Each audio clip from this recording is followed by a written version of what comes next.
جی، یہ جو پورا تصور آپ نے پیش کیا اجماع اور تواتر سے قرآن مجید ہم تک پہنچا ہے، اور وہ ایک ہی متعین قرآن ہے، اس میں کوئی اختلاف نہیں ہے، پوری امت اس کو نقل کر رہی ہے۔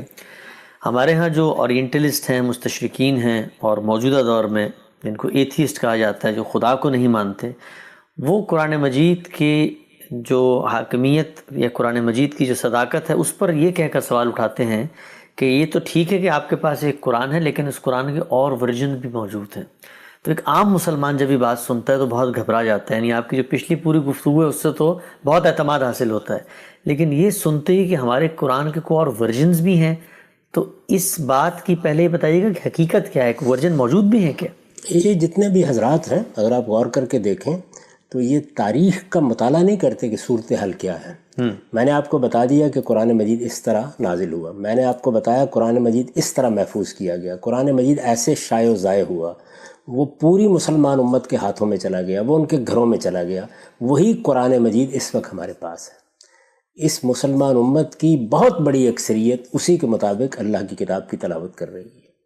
آپ کے پاس 1000 سال کم و بیش ہندوستان میں مسلمان رہے ہیں، کبھی کوئی دوسرا قرآن آپ نے دیکھا؟ نہیں، ہم تو آپ ملائیشیا میں گئے وہاں دیکھا، انڈونیشیا میں گئے وہاں دیکھا، یہ جو سلطنت عثمانیہ کے تحت علاقے ہیں وہاں دیکھا۔ چند جگہ ہیں جہاں بعض دوسری قرأتیں رائج ہیں، میں آپ سے ابھی عرض کروں گا کہ ان کے ساتھ کیا معاملہ ہوا، لیکن یہی قرآن ہے جو تواتر کے ساتھ، اجماع کے ساتھ، نقل الکافہ الکافہ کے طریقے پر اس امت کو ملا ہے، اور اسی کو یہ آگے پہنچا رہی ہے۔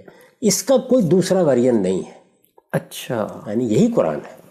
اب آپ ایک اور چیز کو دیکھیے، وہ خود ان لوگوں کے لیے بھی ہو سکتا ہے کہ علم کا باعث بنے، لیکن یہ بڑی حیرت انگیز چیز ہے۔ جی، دنیا میں جس طرح قرآن مجید کے ساتھ یہ غیر معمولی امتیاز ہے کہ وہ قولی تواتر سے بھی منتقل ہوا ہے۔ جی، اور کوئی کتاب آپ بیان کر سکتے ہیں؟ کوئی ایک حافظ ہوگا، کوئی 2 ہوں گے، ہو سکتا ہے کوئی 2-3 لوگ ایسے مل جائیں آپ کو کلام اقبال سنا دیں، پورا دیوان غالب سنا دیں، لیکن کیا ایسا ہوا ہے کہ کسی کتاب کو اس طرح سے منتقل کیا گیا ہو؟ قرآن مجید تحریری طور پر لوگوں نے لکھ لیا، اسی پہ اکتفا کر لی جاتی ہے۔ ایک دوسرا کام کیا گیا، وہ یہ کہ اس کتاب کو اب جس طرح رسول اللہ صلی اللہ علیہ وسلم پڑھ رہے ہیں، جبریل امین سے سن رہے ہیں، خود پڑھ رہے ہیں، ہم اس پڑھنے کو بھی آگے منتقل کریں گے۔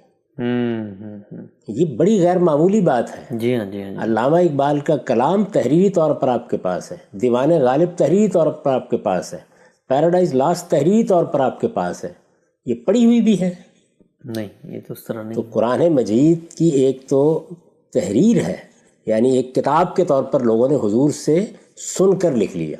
ذرا تصور کریں کہ میں نے ایک کتاب آپ کو سنائی، جی، زبانی سنائی، اپنی کتاب، جی، اس کو آپ نے لکھ لیا۔ میں لکھی ہوئی کتاب کافی ہے۔ اگر لکھی ہوئی ہوتی اور وہ محفوظ چلی آتی اور لوگ اس کو تحریر کر کے پیش کرتے رہتے تو کافی تھا نا۔ جی، نہیں، اس کے بعد ایک زائد اہتمام کیا گیا، اس لیے کہ اس کتاب کو حکم بننا تھا، اس کو فیصلہ کن اتھارٹی کی حیثیت حاصل ہونی تھی۔ وہ دوسرا اہتمام کیا تھا کہ اس قرآن مجید کو آپ زبانی رسول اللہ نے جیسے پڑھا اس طریقے سے بھی آگے منتقل کریں گے۔ تو اب گویا اعراب کیا ہوں گے، کسی جگہ اگر کوئی اختلاف کا امکان ہے پڑھنے میں تو اس کا بھی خاتمہ ہو گیا۔ تو پڑھنا اور لکھنا دونوں چیزیں۔ پھر ایک تیسرا کام ہوا، اور وہ یہ کہ جیسے ہی مسلمانوں نے آگے قرآن پہنچانا شروع کیا، یعنی ایک مرحلہ تو بنتا نا کہ عربوں نے سنا، عربوں نے سنا تو ان کی ضرورتیں پہلی 2 تھیں، جی، لکھ لیں، کتاب کی شکل میں ان کے گھروں میں آ جائے، مصحف کی صورت میں ما بین الدفتین ہو جائے۔ دوسری ضرورت کیا تھی؟ حضور جیسے پڑھ رہے ہیں، رسول اللہ صلی اللہ علیہ وسلم جیسے اس کی قرات کر رہے ہیں، گویا میں صرف اپنی کتاب لکھ کر آپ کو نہیں دے رہا، میں پڑھ کر بھی دے رہا ہوں۔ تو وہ پڑھی ہوئی کتاب کو بھی آگے منتقل کرنا شروع کر دیا۔ 2 کام ہو گئے۔ اب دیکھیں ایک تیسرا کام کیا ہم نے، اور وہ یہ ہے کہ جیسے ہی عجمیوں تک دین پہنچا تو ہم نے وہ لہجہ بھی منتقل کرنا شروع کر دیا جو عربوں کا لہجہ تھا۔ اچھا، یعنی آپ جب انگریزی زبان پڑھتے ہیں تو ایک یہ ہے کہ آپ نے اس کی کتابیں پڑھنا سیکھ لی، دوسری یہ ہے کہ آپ نے اعلیٰ درجے کے انگریز مصنفین کی پڑھی ہوئی کتاب سن لی، یعنی انہوں نے کتاب لکھی اور پھر پڑھ بھی دی۔ یہ سہولت اس وقت پیدا ہوئی ہے آگے، آڈیو بکس آپ نے دیکھا ہوگا کہ ہمارے ہاں آنے لگ گئی ہیں۔ اس کا اگلا مرحلہ کیا ہوتا ہے؟ اب بھی لوگ یہ کرتے ہیں جیسے کہ ہم برٹش لہجے کو سیکھیں گے، ہم امریکن لہجے کو سیکھیں گے. تو عرب لہجہ کیا تھا؟ یہ جو لہجہ ہے یہ کسی کتاب کے علم، کسی کتاب کے مفہوم، کسی کتاب کے الفاظ کی ضرورت نہیں ہوتی. شیکسپیئر کا ڈرامہ میں پکڑتا ہوں، میں پکڑ کے اس کو انڈین ایکسنٹ میں پڑھ لیتا ہوں، اس سے مدعا واضح ہو گیا.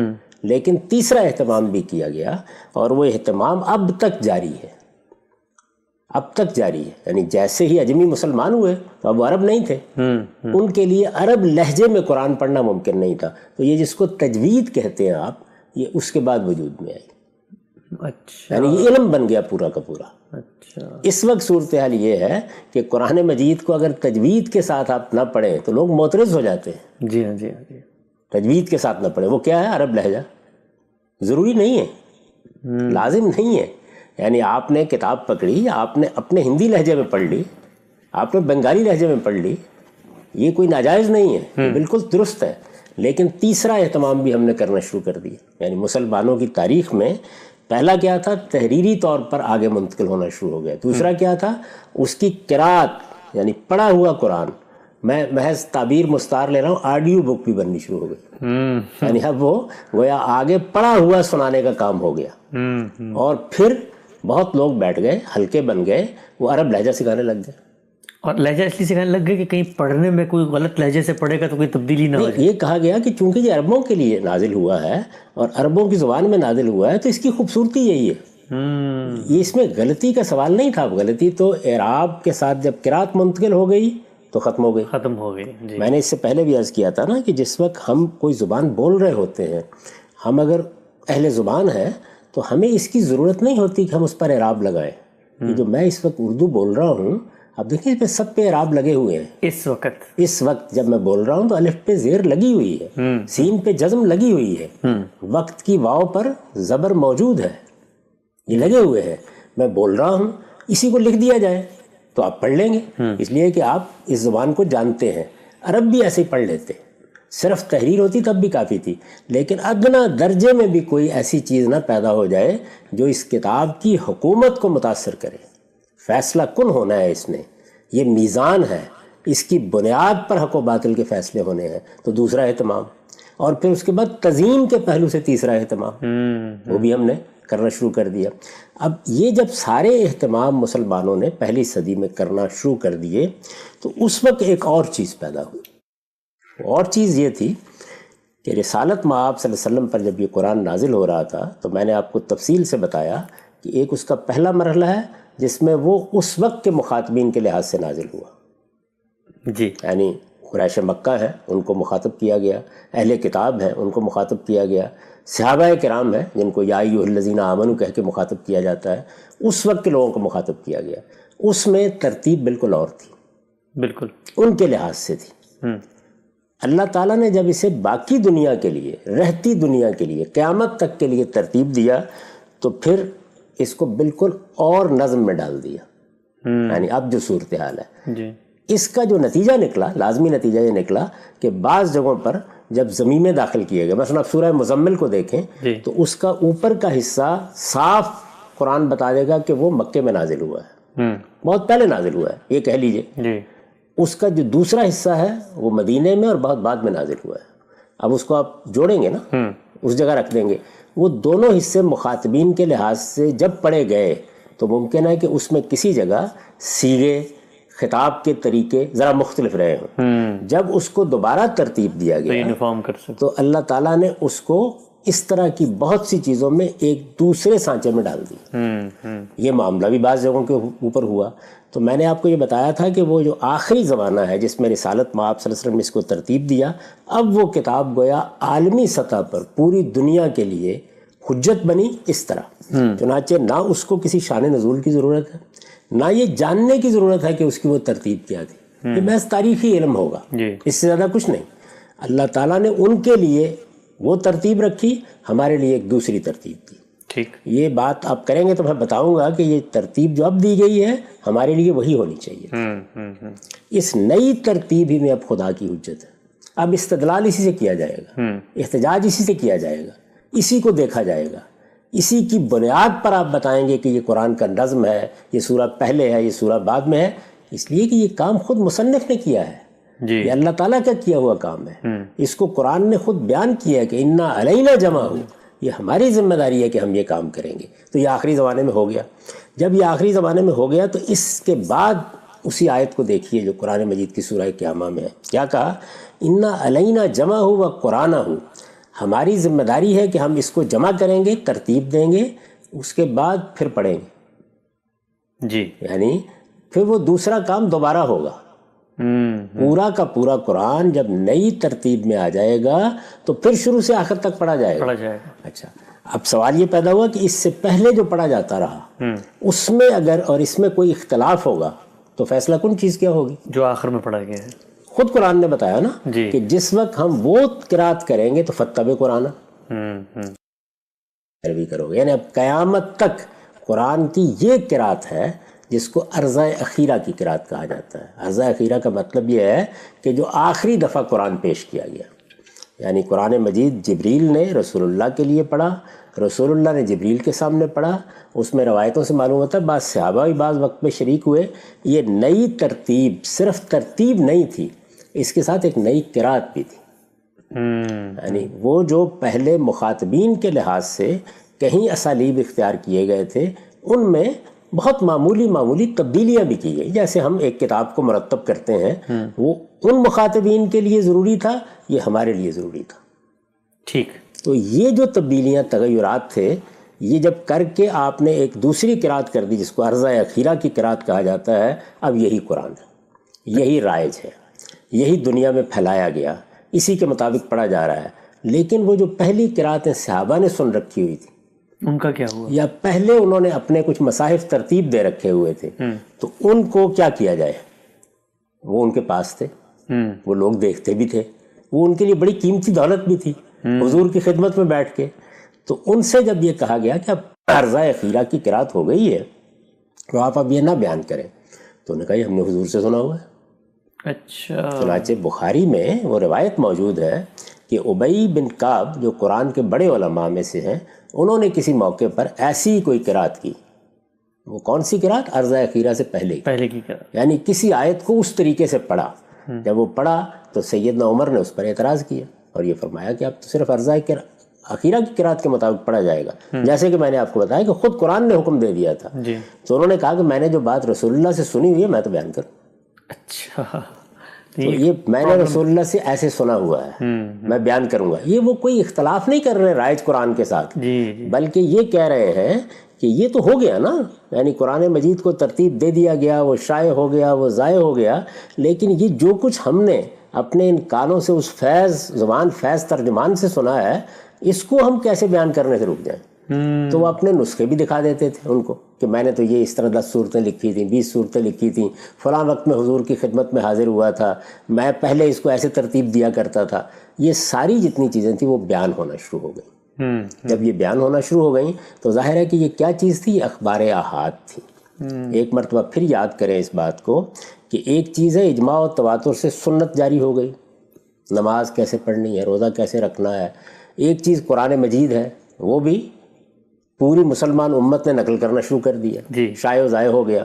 لیکن اس طرح کی چیزیں سنت کے بارے میں بھی لوگ بیان کرنے لگ گئے، قرآن کے بارے میں بھی بیان کرنے لگ گئے۔ اخبار احاد، یعنی کسی نے کہا کہ میں نے تو حضور کو نماز پڑھتے ہوئے دیکھا تھا کہ آپ نے تو سجدوں سے اٹھتے ہوئے بھی رفع یدین کیا تھا، یعنی یہ جو ہم ابتدا میں ہاتھ اٹھاتے ہیں ایسے ہاتھ اٹھایا تھا۔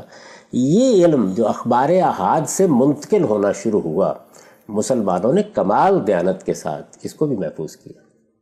اچھا، اس کو بھی محفوظ کیا، یعنی یہ حضور کے ساتھ تعلق کا اظہار تھا۔ وہ ایک پازیٹیو سمت میں یہ ہوا سب کچھ، اس لیے کہ لوگ بالکل مطمئن تھے کہ قرآن مجید جب شائع و ضائع ہو گیا ہے، وہ ساری دنیا کے ہاتھوں میں ہے، تو کوئی مسئلہ نہیں ہے، ہم یہ کیوں نہ بیان کریں۔ یہ اخبار احاد کے ذریعے سے جو قراتیں منتقل ہوئیں قرآن مجید کی، یہ اصلاً عرضہ اخیرہ سے پہلے کی قراتیں تھیں۔ یعنی قرآن کی آخری ترتیب سے پہلے بعض آیتیں اس طریقے سے پڑھی گئیں یا رسالت مآب صلی اللہ علیہ وسلم نے تلاوت کی اور لوگوں نے اس طرح ان کو سنا ہوا تھا۔ جی۔ تو وہ یہ نہیں کہہ رہے کہ ہم اس قرآن کو چیلنج کر رہے ہیں، وہ یہ کہہ رہے ہیں ہم نے یہ سنا ہوا ہے، اس کو بیان ضرور کریں گے. یعنی پہلا اصرار صحابہ کرام میں سے بعض لوگوں کی طرف سے ہوا، ہم بیان ضرور کریں گے. جی. دوسرا رسپانس مسلمان امت کی طرف سے ہوا کہ ہم اس کو محفوظ ضرور کریں گے. کیونکہ رسول اللہ کی نسبت سے اگر کوئی بات آ رہی ہے تو اس کو کیوں ہم رد کریں. یہ جو حدیث کا سارا ذخیرہ ہے یہ اسی اصول پر سامنے آیا.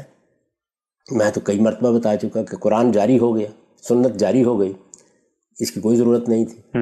لیکن جو لوگ رسالت مآب صلی اللہ علیہ وسلم کو دیکھ چکے، آپ کا اسوہ دیکھا، آپ کا گھر دیکھا، آپ کا اٹھنا بیٹھنا دیکھا، آپ کی سیرت دیکھی، آپ کے سوانے دیکھے، ایسے ہی آپ سے پہلے بھی قرآن سنا، ان کو آپ اگر روکیں گے تو کس اصول پر روکیں گے؟ جی ہاں. یعنی کوئی اندیشہ نہیں تھا، کوئی خطرہ نہیں تھا. بعض لوگوں نے نقد کیا بھی، جیسے میں نے آپ کو بتایا کہ سیدنا عمر نے توجہ دلائی تو انہوں نے کہا کہ میں تو نہیں اس چیز کو چھوڑوں گا جو میں نے حضور سے بھی سن رکھی ہوئی ہے. تو وہ یہ نہیں کہہ رہے کہ یہ قرآن مجید سے ہمارے پاس کوئی مختلف قرآن ہے، وہ پہلے جو سنا ہوا ہے انہوں نے اس کو بیان کرنے کا حق مانگ رہے ہیں. یہ انہوں نے بیان کیا. میں نے عرض کیا کہ امت کا رسپانس کیا تھا، یعنی اس وقت کا تابعین کا، انہوں نے لیا ان سے. تو اس کو بھی لوگوں نے لکھنا شروع کر دیا، ایسے ہی جیسے حدیثیں لکھنی شروع کر دی. یعنی یہ حدیث میں جو قرآن مجید کی روایتیں بیان ہوئی ہیں یہ وہ ہیں. آپ جب بخاری اٹھائیں گے یا مسلم اٹھائیں گے یا بڑی کوئی حدیث کی کتاب اٹھائیں گے تو وہاں پر پورے باب ہیں جن میں اس طرح کی روایتیں بیان ہوئی ہیں. اب جب یہ روایتیں بیان ہونی شروع ہو گئیں تو حدیث کو حاصل کرنے کے لیے جو شوق پیدا ہوا، پھر عرض کر دوں کہ قرآن اور سنت میں پورا دین تھا. جی. کوئی چیز اس میں نہ اضافہ کر رہی تھی نہ کمی کر رہی تھی. لیکن حضور کی نسبت سے، قرآن کی نسبت سے اگر کوئی بھی تاریخی بات بیان ہوگی تو لوگوں کا یہی رد عمل ہوگا، رسپانس یہی ہوگا، ایسے ہی کریں گے. بیان کرنے والے اس کے لیے تیار نہیں ہوئے کہ وہ بیان نہ کریں، اور سننے والے اس کے لیے تیار نہیں ہوئے کہ ہم اس کو نہ سنیں. تو اسی سے در حقیقت یہ جو اتنا بڑا کام آپ کے یہاں ہوا ہے کہ رسالت مآب صلی اللہ علیہ وسلم نے سنت کے بارے میں جو کچھ کہا، کسی سوال کا جواب دیا، کسی موقع پر نماز ایک خاص طریقے سے پڑھی، یہاں تک کہ لوگ دیکھ رہے ہیں کہ اچھا آپ بیٹھے ہیں نا تشہد پہ تو یہ پاؤں کدھر کو نکالا ہے، اچھا آپ سجدے میں گئے ہیں تو آپ نے انگلیاں کیسے رکھی ہیں. ان میں سے کوئی چیز بھی ضروری نہیں تھی. جی ہاں. یعنی سنت کے طور پر نماز جاری کر دی گئی، فطری طور پر ہاتھ جہاں آنے ہیں جب سجدے میں جائیں گے آئیں گے، لیکن لوگ ان چیزوں کو بیان کر رہے ہیں. یہ بہت بڑی دولت بھی تھی، اس میں کوئی شک نہیں ہے. اس لیے کہ جس ہستی پر آپ ایمان لا رہے ہیں کہ وہ خدا کا آخری پیغمبر ہے، اس کے بارے میں ایک ایک چیز ایک دولت ہی بنے گی. اور اس میں جواہر ریزے بھی تھے، لیکن اس سے مسائل بھی بہت پیدا ہوئے. وہ مسائل اگر آپ غور کریں تو ہمارے یہاں سنت کی تعین میں بھی ہوئے. جی. اسی لیے مجھ کو اس پہ کام کر کے اس کو الگ کرنا پڑا. اس وقت بھی صورتحال یہ ہے کہ لوگوں کو یہ باور کرانا بہت مشکل ہو جاتا ہے کہ تہمت باندھنا کوئی سنت نہیں ہے، کھجور کھانا کوئی سنت نہیں ہے، کدو پکانا کوئی سنت نہیں ہے. بتانا پڑ جاتا ہے نا. بالکل اسی طریقے سے یہ بھی بتانا پڑ جاتا ہے کہ یہ اخبار احاد کی بنیاد پر جو قرآن مجید کی بعض قراتیں نقل ہو رہی ہیں، یہ عرضہ اخیرہ سے پہلے سے کی قراتیں تھیں. ان کو نقل ضرور کریں، محفوظ بھی رکھیں، لیکن نہ ان سے استدلال کیا جا سکتا ہے، نہ یہ قرآن میں داخل کی جا سکتی ہیں، نہ یہ قابل احتجاج ہیں. بس یہ ایک تاریخی ریکارڈ ہے، رکھیں اس کو آپ. چونکہ اللہ تعالیٰ نے قرآن مجید میں حکم دے دیا ہے کہ اب قیامت تک کے لیے قرآن کی کون سی قرات ہوگی؟ عرضہ اخیرہ کے بعد کی جو آخر میں کی گئی ہے. میں نے آپ کو قرآن کی آیت سنا دی، انا علینا جمع ہو. یہ ہماری ذمہ داری ہے کہ ہم اس قرآن کو جمع کریں گے. انا علینا جمع ہو و قرآن ہو، یعنی جمع کرنا بھی ہماری ذمہ داری ہے، دوبارہ اس پورے کو پڑھنا بھی ہماری ذمہ داری. فیضا کرانا ہو، وہ جب ہم دوبارہ پڑھیں گے اس کو تو کیا کرو گے؟ فتب قرآن، اس کی پیروی کرو گے. تو پیروی تو اسی کی ہوگی، اسی کی امت کر رہی ہے، وہی قرآن شائع و ضائع ہے. اب وہ جو ریکارڈ میں سب کچھ موجود ہے وہ حدیث کی کتابوں میں بھی ہے. وہ بعض نسخوں کے بعد حاشیے میں بھی چھاپ دیا جاتا ہے. بعض لوگ جو ہے اس کو باقاعدہ طریقے سے آگے شائع و ضائع بھی کرتے ہیں. ایسا بھی ہوتا ہے کہ مدرسوں میں وہ قراتیں پڑھی جاتی ہیں، علم ہے جس کی روایت ہو رہی ہے، پڑھی جاتی ہیں بعض موقعوں کے اوپر. ہمارے مفسرین اس کی بنیاد پر تفسیر کرتے ہیں، اس بعد مشکلات حل ہو جاتی ہیں، معلوم ہو جاتا ہے کیا مدعا ہے کیا نہیں. میں بہت سی مثالیں دے سکتا ہوں کہ انہوں نے اسی طریقے سے حل کرنے کی کوشش کی ہے. تو یہ مسلمانوں کا وہ اعتناء ہے جو رسالت مآب صلی اللہ علیہ وسلم کی نسبت سے جو اخبار احاد ملتی ہیں، وہ انہوں نے سنت میں بھی کیا ہے، قرآن میں بھی کیا ہے، یہ کوئی الگ ورژن نہیں ہے۔ تو گویا جو قرآن مجید رسول اللہ صلی اللہ علیہ وسلم نے دیا، جس کو پڑھ کے سنایا، پوری نسل نے پڑھا، آگے منتقل کیا، اس کے بارے میں کوئی ذرہ برابر ابہام نہیں ہے، وہ اپنی جگہ موجود ہے، اور اس کو اس کی اصل جگہ پہ رکھنے کے بعد یہ جو اخبار احاد سے قراتیں لوگوں نے منتقل کی، ان کو ریکارڈ کے طور پہ منتقل کیا جا رہا ہے۔ یہ بالکل ایسے، اس کی ابتدا ایسے ہی ہوئی۔ میں نے آپ سے عرض کیا نا کہ جن کے پاس یہ چیز موجود تھی، ان کو یاد تھا، یعنی انہیں یاد تھا کہ ہم نے تو پہلی بار حضور سے ایسے سنا تھا، ہم نے تو مالک یوم الدین کو ملک یوم الدین سنا تھا، یا کہا انہوں نے کہ ہم نے تو یکذبون کو یکذبون سنا تھا، یا یہاں جو تعلمون ہے اس کو ہم نے یعلمون سنا تھا۔ تو اس طرح کی جو بہت چھوٹی چھوٹی چیزیں ہیں ان کو انہوں نے بیان کیا، انہیں روکا بھی گیا کہ اس سے کوئی اختلاط نہ پیدا ہو جائے۔ میں نے آپ کو سنایا ہے کہ بخاری کی روایت ہے کہ سیدنا عمر نے روکا، یہی کام حضرت عثمان نے کیا، یعنی لوگوں کو روکا اس سے، اور یہ کہا کہ اس طرح کی چیزوں کو مرتب کرنا چھوڑ دو۔ لوگ باز نہیں آئے، تیار نہیں ہوئے اس کے لیے۔